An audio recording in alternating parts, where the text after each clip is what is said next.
ఎదుర్కోవడం అంటే దానివల్ల కూడా మీకు చాలా వరకు ముప్పే కదా!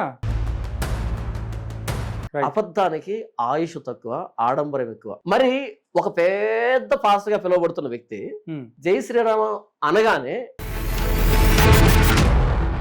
ఏదో నేషనల్ స్లోగన్ చెప్పినట్టుగా 5 సార్లు చెప్పాడు కదా! హ్మ్. హ్మ్. ఒరేయ్ అడుక్కు తినే ఆవిడకున్న బుర్ర లేదారా నీకు అని అడగాలి కదా! దశమ భాగం ఇవ్వండని ఎవ్వడు అడిగినా సరే, వాడు పాస్టర్ కాదు, వాడికి బైబిల్ పట్ల అవగాహన లేదని అర్థం.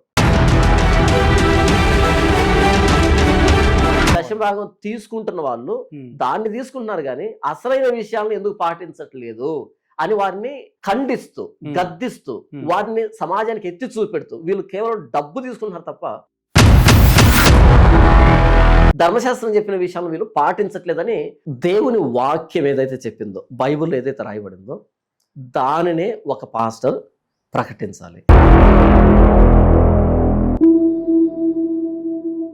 ఈరోజు మనం ఒక స్పెషల్ గెస్ట్ని మన ఐరా మీడియాలోకి తీసుకురావడం జరిగింది.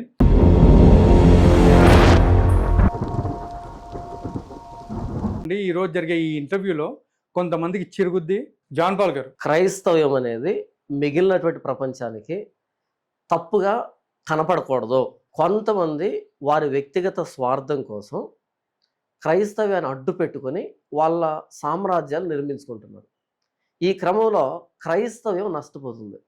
భవిష్యత్ తరాలకి నిజమైన క్రైస్తవ్యం అందించబడదు. కాబట్టి ఖచ్చితంగా ఒకరు ఈ బాధ్యత తీసుకోవాలి, ఈ బ్లేమ్ని తీసుకోవాలి, ఈ పర్సిక్యూషన్, ఈ శ్రమని అనుభవించాలి. ఒక వ్యక్తి అడ్డుపడాలి ఈ భ్రష్టత్వానికి, నన్ను దాటి క్రైస్తవం జోలికి రావాలి అనేటట్టుగా. కాబట్టి భవిష్యత్తుకి క్రైస్తవ్యాన్ని అందించడానికి నా మట్టుకు నేను బాధ్యత వహించి వీళ్ళని ఎదుర్కోవడం జరుగుతూ ఉంది. అంటే ఎదుర్కోవడం అంటే దానివల్ల కూడా మీకు చాలా వరకు ముప్పే కదా! ముప్పే నాకే కాదు, ఏ కాలంలో అయినా సరే, ఏ పరిస్థితుల్లో అయినా సరే, సత్యం వైపు నిలబడిన వ్యక్తికి ముప్పే ఉంటుంది. సత్యం వైపు నిలబడ్డామంటే శ్రమని సహించడానికి సిద్ధమవుతున్నాం అని అర్థం. ఎప్పుడు కూడా సమాజానికి మేలు చేయాలి, సంస్కరించాలి అని అనుకునే వ్యక్తికి సుఖం ఉండదు. శ్రమే ఉంటుంది, ఎదురు దెబ్బలే ఉంటాయి, అవమానాలే ఉంటాయి. అయితే అల్టిమేట్గా నిలవబడే సత్యమే. అబద్ధానికి ఆయుష్ తక్కువ, ఆడంబరం ఎక్కువ. సత్యం అంత ఆడంబరాన్ని ప్రదర్శించదు, కానీ అది శాశ్వతం, నిత్యం, స్థిరంగా ఉంటుంది. మా ఛానల్ లాగా. కాబట్టి నేను సత్యాన్ని పట్టుకున్నాను. అది ఇప్పుడు అబద్ధాన్ని బట్టి బ్రతుకుతున్న వ్యక్తులు తెలియకపోవచ్చు సత్యంలో ఉన్న మాధుర్యం. కాబట్టి నేను ఏమి చేత పట్టుకున్నాను, దీని లక్షణం ఏంటి నాకు తెలుసు. కాబట్టి సత్యం అనేది, సత్యానికి సాక్షిగా ఉండడం అంటే చాలా విషయాలు నష్టపోవాలి తెలిసి ఇందులో నేను నిలవబడి ఉన్నాను, వీళ్ళందరితో పోరాటం చేస్తున్నాను. అయితే జాన్ పాల్ గారు, ఒక్కటి నేను మళ్ళీ ఒక స్ట్రైట్ క్వశ్చన్ ఉంది. అదేంటంటే, దశమ భాగం తీసుకోవాలన్నా లేదా ఇవ్వాలన్నా ఒక అర్హత కలిగి ఉండాలి అని చెప్పేసి చాలామంది చెప్తున్నారు. అంటే నిజమైన సేవకులు, క్రైస్తవ సేవకులు. మరి ఈ మధ్యకాలంలో చూసుకుంటే ఆన్లైన్ బెగ్గింగ్ ఎక్కువైపోయింది. అవును. సో మరి అలా చూసుకుంటే మరి అర్హత వాళ్ళకున్నట్ట, లేకపోతే ఏంటి పరిస్థితి? ఓకే, మొట్టమొదటి మీరు అడిగిన ప్రశ్నలో ఒక విషయాన్ని, దశమ భాగం అనేటువంటిది క్రొత్త నిబంధనలో లేదు. దశమ భాగం అన్నది కొత్త నిబంధనలో లేదు. ఉదాహరణకి మీరు ఒక పాస్టర్ అనుకోండి, మీరు పాస్టర్ అయినప్పుడు మీరు ఏం చేస్తారు?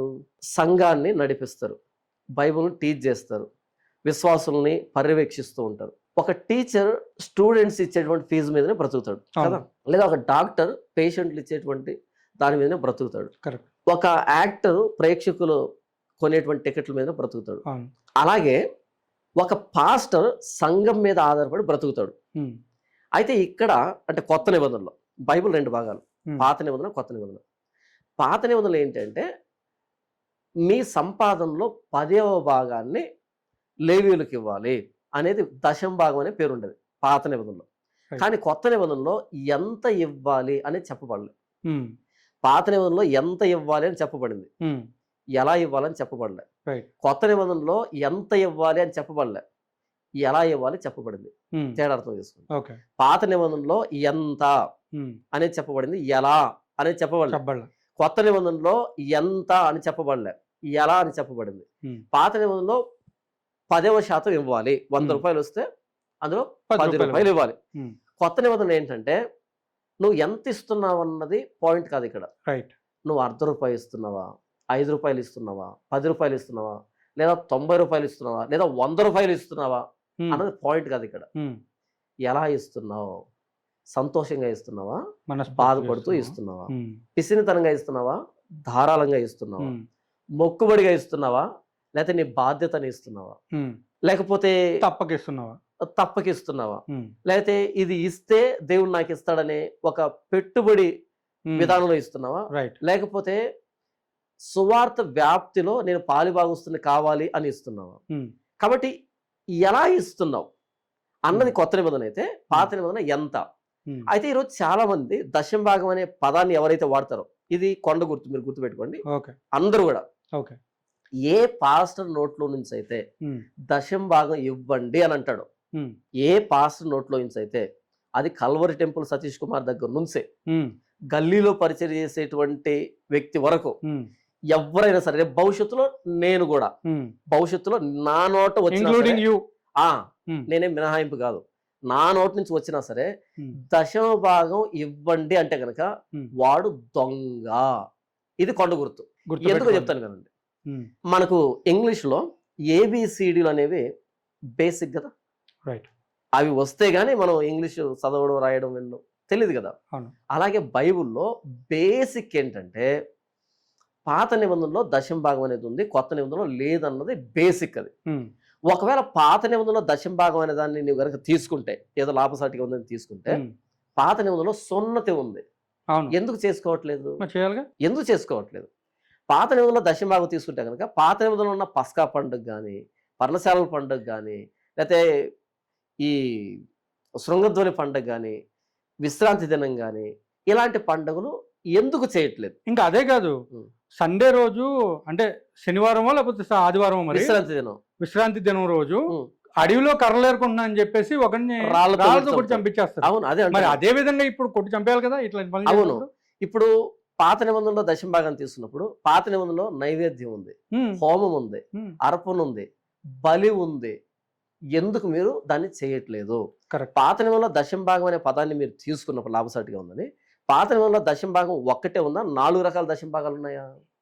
4 రకాల దశమ భాగాలు ఉన్నాయి. ఎందుకు ఒకే దశమ భాగం గురించి మాట్లాడుతున్నావు అంటే, నీకు లాభంగా ఉందనా? అంతేగా. ఇప్పుడు పాత నిబంధనలో ఉన్న దశమ భాగాల వరుస చెప్తాను. 1 levitical tithe, 2 tithe of the tithe, 3 poor tithe, 4 festival tithe. ఈ 4 రకాలు ఉన్నాయి. ఇందులో లేవిటికల్ టైత్ మాత్రమే విశ్వాసి ఈ సేవ చేస్తున్న వ్యక్తికి ఇస్తాడు. ఏది పాత నిబంధనలో లేవీయులకి, ఇప్పుడు కాదు, విశ్వాసి సేవ చేస్తున్న వ్యక్తికి ఇస్తాడు. ఇది మాత్రమే. టైత్ ఆఫ్ ది టైత్ అంటే ఈ తీసుకున్న వ్యక్తి ఉన్నాడే, ఇలాంటి వ్యక్తులందరూ అందులో దశమాగం తీసుకొని వీళ్ళకంటే పెద్ద ఒక అంటాడు ప్రధాన యాజకుడిని, ఈయనకి ఇస్తారు. దాన్ని టైత్ ఆఫ్ ది టైత్ అంటారు. టైత్ అంటే దశమాగం. తర్వాత పూర్ టైత్ అంటే ఏంటంటే, నాకు పంట పండింది, మొత్తం పంట తీసుకొని వచ్చి ఈ లేవీడికి ఇవ్వను నేను టైత్ పేరుతో. అందులో అంటే సంవత్సరానికి ముమ్మారు ఏం చేస్తాను అంటే, లేదా ఒకసారి నాకు పంట పడిన ప్రతిసారి నా ధాన్యంలో దశమ భాగం తీసి నా ఇంటి ముంగిట రాశిగా పోస్తారు.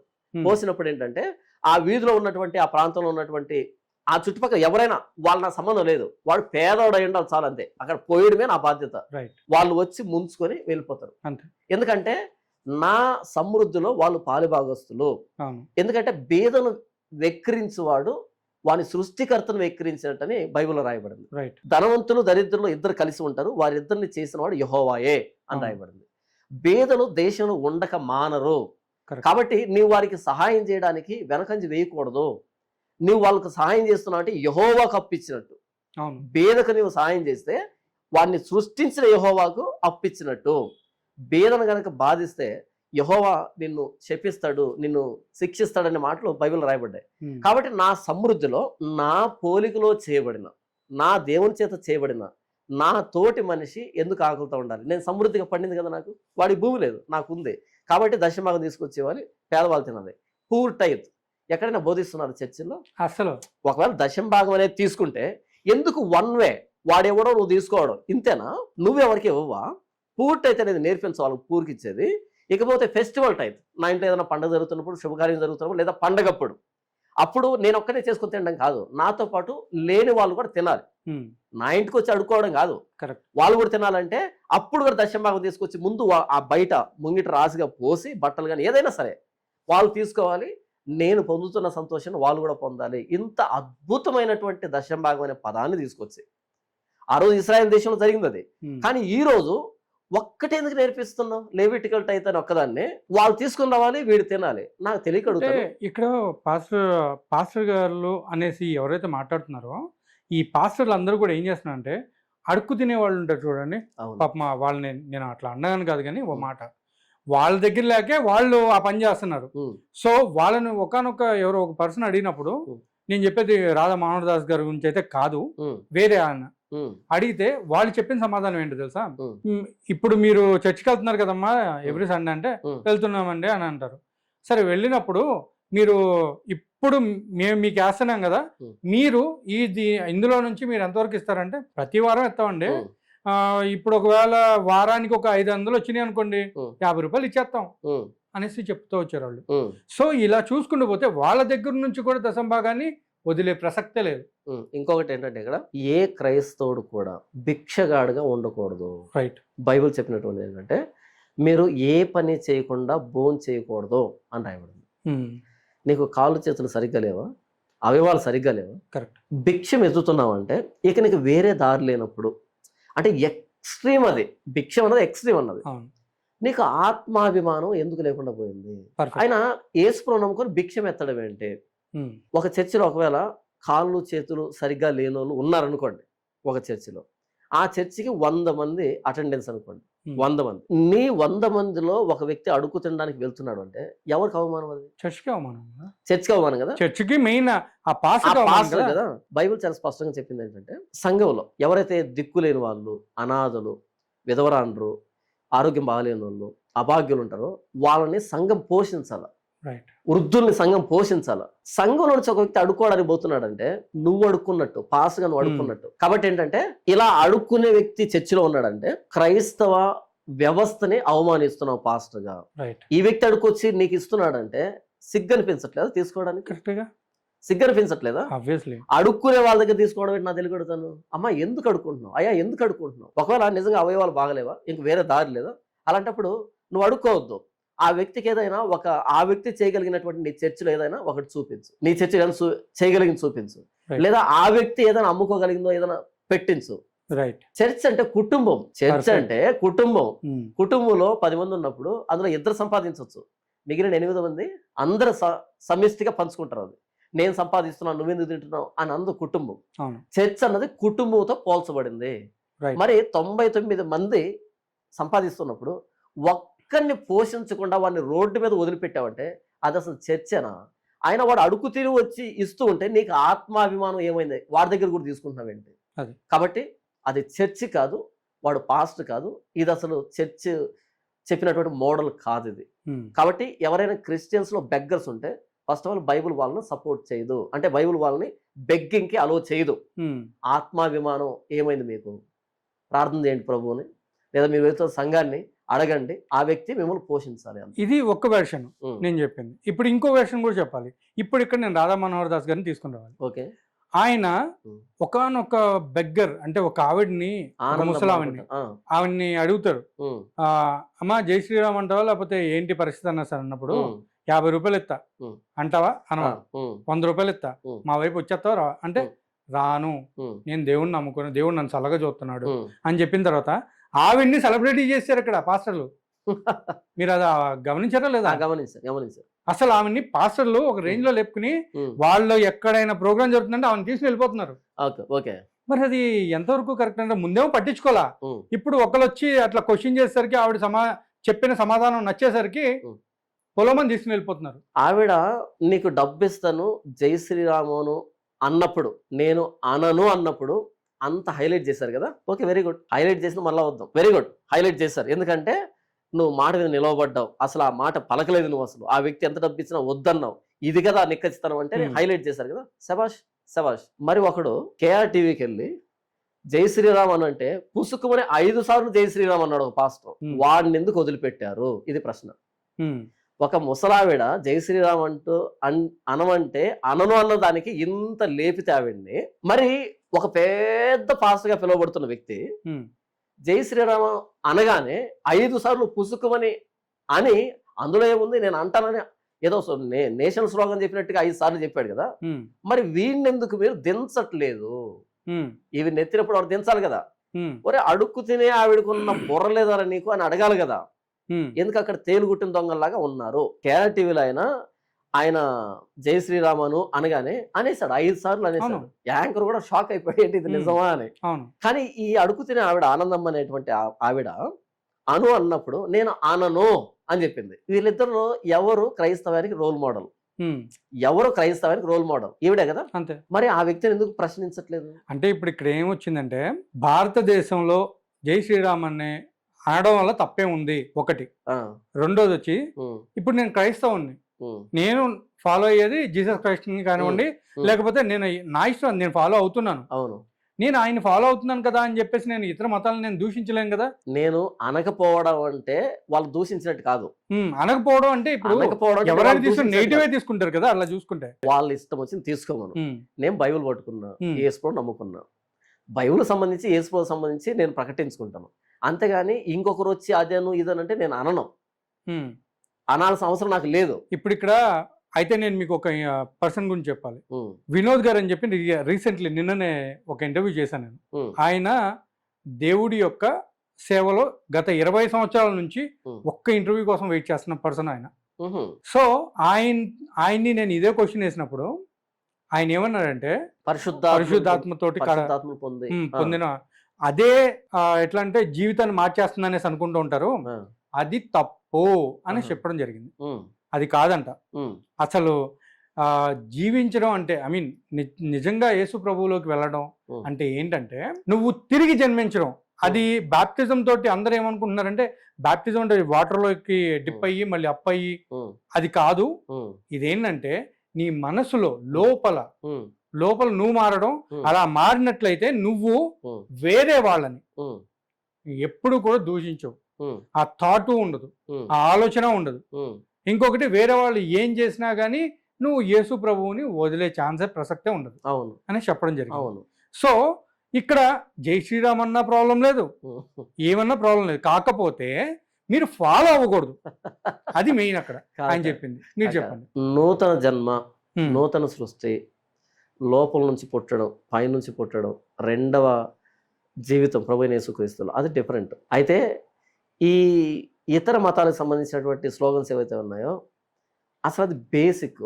ఇప్పుడు నేను యేసును నమ్ముకున్నప్పుడు ఇంక ఎవరికి జై కొట్టను నేను. అది ఇంత దూరం వచ్చేటువంటి ప్రశ్న కాదు అది. ఇంకా అక్కడ చేయకూడుతుంటే ఇక్కడ ఎందుకు నాకు తెలియకూడదు? నేను క్రైస్తవుడిని, క్రీస్తును మాత్రమే నేను ఆరాధిస్తాను. ఇంకా మిగతా వాళ్ళు ఏమనుకున్నా సరే నేను వాటిని పలకను, వాటి గురించి నేను మాట్లాడను. ఫైన్. అది మామూలుగా ఎట్లా అంటే, అది మీరు ఒక పాస్టర్ గా మీరు నమ్ముకున్నటువంటి మీకున్నటువంటి సిద్ధాంతాలు, మీరు ఫాలో అయ్యేటువంటి విధానం. కానీ దాన్ని మనం వేరే వాళ్ళకి కూడా ఆపాదించాలని అనుకోవడం కరెక్ట్ అంటారా? క్రైస్తవుడు అంటే ఇలాగే ఉండాలి, క్రైస్తవుడు అంటే మీలా ఉండాలి అని ఇలాగే ఉండాలి. క్రైస్తవుడు అంటే తాను నమ్మిన దాన్ని పట్టుకోవాలి అంతే గట్టిగా. ఓకే. ఇక రాజీ పడేటువంటి ప్రస్తావన ఉండకూడదు. మనుషులను సంతోష పెట్టడానికి నందిని పంది నంది మసిబూసి మారేడుగా చేసేటువంటి ఏ ఎండకా గొడుగు, ఏ గాలికి ఆ చాప, ఆ విధానంలో ఉండకూడదు. ఎవరు ఏమైనా అనుకోమను, మనం ఏదైతే నమ్ముతున్నామో అంతే. ఓకే. వాళ్ళు ఇది అనుకుంటున్నారు, వీళ్ళు ఇది అనుకుంటున్నారు, మనుషులను సంతోష పెట్టేదానికి దయచేసి క్రైస్తవులకు రావద్దు. కాబట్టి నేను ఏం చెప్తున్నానంటే, ఆనందమ్మ అనే ఆ ముసలావిడ, అడుగుతున్న ఆవిడ, నేను 100 రూపాయలు ఇస్తా అన్నా సరే, నువ్వు ఎంత ఇచ్చినా సరే నేను దాన్ని పలకను అన్నప్పుడు శభాష్, ఇది తాను నమ్మిందని కట్టుబడింది. అయితే ఒక పెద్ద ఫాస్ట్గా చెప్పుకుంటున్న వ్యక్తి 5 సార్లు అనేసాడు కదా ఆ మాటని. మరి ఆ వ్యక్తిని ఎందుకు ప్రశ్నించలేదు మిగిలినటువంటి క్రైస్తవ సమాజం? ప్రశ్నించకపోగా ప్రశ్నిస్తున్నటువంటి నన్ను ఎందుకు విమర్శిస్తున్నావు అని మాట్లాడుతున్నావేంటి? ఓకే. కాబట్టి ఈ ఏదైతే ఉన్నారో ఈ వ్యక్తులు, ఇక్కడ మనం దశమ భాగం గురించి మాట్లాడుతున్నాం. రైట్. దశమ భాగం నుంచి ఎన్ని వచ్చినాయి? దశమ భాగం నుంచి వచ్చాయి. చెప్పండి. దశమ భాగం అనేటువంటి ఆ పదాన్ని ఎవరైతే ప్రయోగిస్తారో, కల్వరి టెంపుల్ సతీష్ కుమార్ దగ్గర నుంచి గల్లీలో సేవ చేస్తున్నా అని చెప్పుకుంటా చిన్న వ్యక్తి వరకు కూడా ఎవరైనా సరే దశమ భాగం ఇవ్వండి అని గనక ఎవరైనా అడిగితే ఆ వ్యక్తి దొంగ బోధకుడు, ఆ వ్యక్తికి బైబిల్లో బేసిక్స్ కూడా తెలియదు అనేటువంటి విషయాన్ని, ఇది కొండ గుర్తు. మిగిలినటువంటి ప్రపంచానికి కూడా నేను చెప్తుంది ఏంటంటే ఇది కొండ గుర్తు. ఎందుకు అంటే ఇంగ్లీష్లో ఏబిసిడీలు ఎలాగో బేసిక్స్, అలాగే బైబిల్లో పాత నిబంధన కొత్త నిబంధన రెండు ఉంటాయి. పాత నిబంధనలో ఉన్న పదాన్ని తీసుకొచ్చి కొత్త నిబంధనకు ఆపాదించకూడదు. పాత నిబంధనలో ఉన్నదాన్ని కొత్త నిబంధనలో వాడుతున్నామంటే మరి కొత్త అనే దానికి అర్థం ఏంటి? కాబట్టి పాత నిబంధనలో ఏం చెప్పబడిందంటే ఎంత ఇవ్వాలి అని చెప్పబడింది, ఎలా ఇవ్వాలని చెప్పబడలే.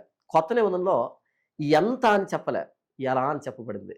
పాత నిబంధనలో 10% ఇవ్వాలి, దశంభాగం ఇవ్వాలి వాళ్ళ సంపాదనలో. కొత్త నిబంధనలో ₹1 కావచ్చు, ₹5 కావచ్చు, ₹100 కావచ్చు, 200 కావచ్చు, ఎంతైనా సరే వాళ్ళకు ఎంత ప్రేరేపించబడితే వారి సామర్థ్యం కొలది స్వేచ్ఛగా, ధారాళంగా, ప్రేమపూర్వకంగా క్రైస్తవ సంఘ ధర్మం జరగడానికి, లేకపోతే రాజ్య వ్యాప్తి కోసం, సువార్త వ్యాప్తి కోసం నీ వంతుగా నువ్వు సహకరించాలనే బాధ్యత కలిగి ఎంతైనా ఇవ్వచ్చు. లేదా నీకు ఇచ్చే స్తోమత లేదా, ఇవ్వకపోయినా దేవుడేమి నిన్ను అడగడు, ఎందుకంటే నీకు అంత స్తోమత లేదు కాబట్టి. అయితే ఇచ్చే మనసు ముఖ్యం కొత్త నిబంధనలో. అయితే ఈరోజు చాలామంది దశంభాగం ఇవ్వండి, దశంభాగం ఇవ్వండి అంటూ ఎంతసేపు ఉన్నా సరే డబ్బు రాబట్టేటువంటి ప్రయత్నం చేస్తున్నారు. వాళ్ళకి బైబిల్ తెలియదు. దశంభాగం ఇవ్వండి అని ఎవ్వడు అడిగినా సరే వాడు పాస్ట్ కాదు, వాడికి బైబిల్ పట్ల అవగాహన లేదు అని అర్థం. ఒకవేళ దశంభాగాన్ని అడుగుతున్నామంటే మిగిలినటువంటి 3 దశంభాగాల గురించి ఎందుకు మాట్లాడటం లేదు? మొత్తం 4 రకాలు కదా. ఒకవేళ దశంభాగం గురించి మాట్లాడుతుంటే పాత నిబంధనలో ఉన్నటువంటి మిగిలినటువంటి పాత నిబంధన ఆచారాల గురించి ఎందుకు మాట్లాడటం లేదు? సున్నతి ఎందుకు చేసుకోవట్లేదు? కాబట్టి కొత్త నిబంధనలో యేసు ఎప్పుడు దశంభాగం అడగలే. ఒక సందర్భంలో 23వ అధ్యాయం మత్తయి సువార్త 23వ వచనంలో యేసు దశంభాగం గురించి మాట్లాడాడు, అడగలే.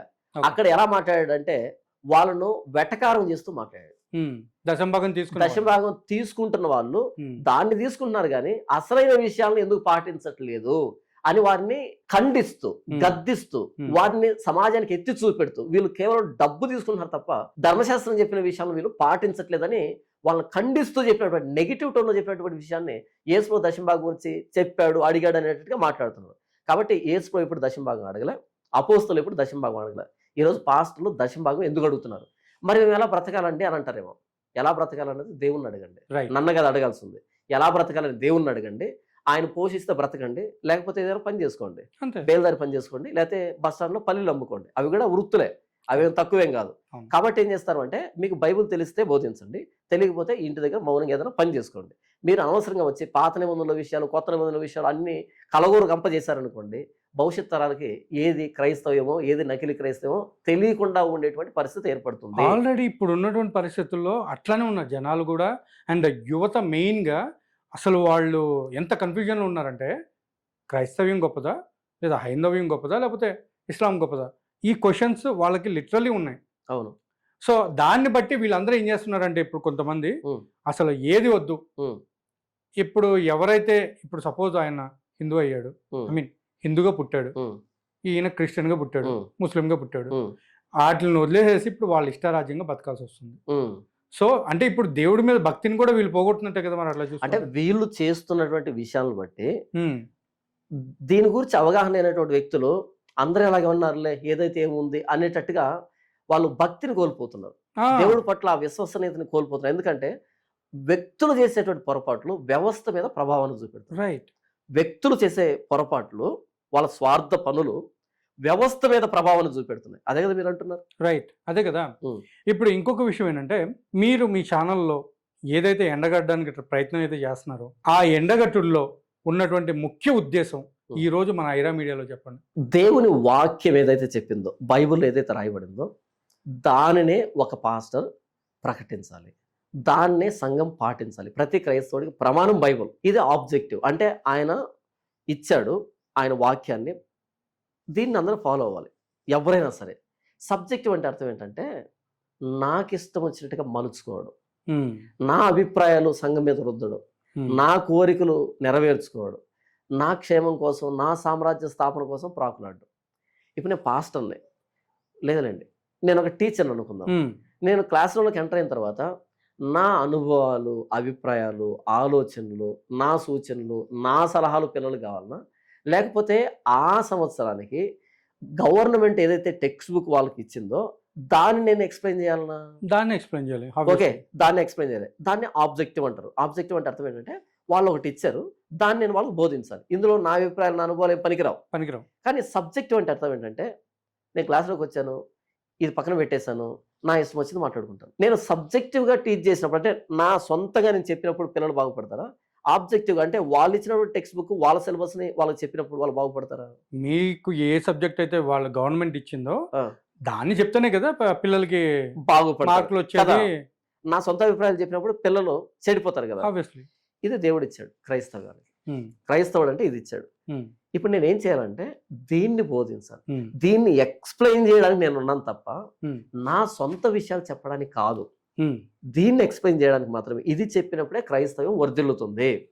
అయితే ఈరోజు ఏం చేశారు అంటే, దీన్ని పట్టుకొని వాళ్ళ సొంత అభిప్రాయాలు, సొంత ఆలోచనలు, సొంత అనుభవాలు, సొంత విషయాలు చెప్పుకుంటూ యేసుప్రభు పేరు చెప్పి వీళ్ళు సామ్రాజ్యాలు నిర్మించుకుంటున్నారు. నేను ఎక్కడికే వస్తున్నాను. ఇప్పుడు క్రైస్తవ్యంలో ఒక మాట ఉంది, దేవుడు రాజ్య స్థాపన అనేసి ఒక మాట ఉంది. అవును. కానీ ఇక్కడ వాళ్ళ సొంత రాజ్యాల స్థాపనలు పెరిగిపోతున్నాయి. అవును. బట్ దీనికి ఒక మాట చెప్తాను.